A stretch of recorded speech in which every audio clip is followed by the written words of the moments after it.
Ecclesiastes 4. Again I looked, and saw all the oppression that was taking place under the sun. I saw the tears of the oppressed, and they have no comforter. Power was on the side of their oppressors, and they have no comforter. And I declared that the dead who had already died are happier than the living who are still alive. But better than both is he who has not yet been, who has not seen the evil that is done under the sun.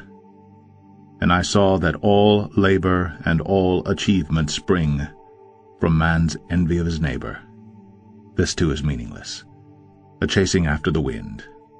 The fool folds his hands and ruins himself. Better one handful with tranquility than 2 handfuls with toil and chasing after the wind. Again I saw something meaningless under the sun. There was a man all alone, who had neither son nor brother.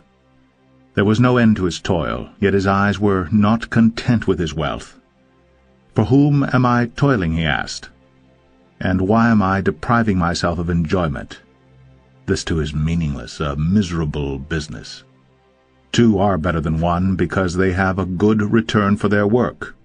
If one falls down, his friend can help him up. But pity the man who falls and has no one to help him up. Also, if 2 lie down together, they will keep warm. But how can one keep warm alone? Though one may be overpowered, 2 can defend themselves.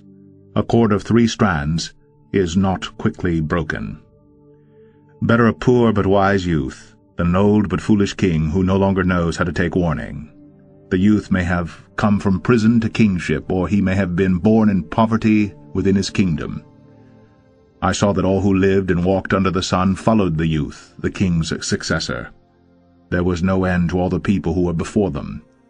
But those who came later were not pleased with the successor. This too is meaningless, a chasing after the wind.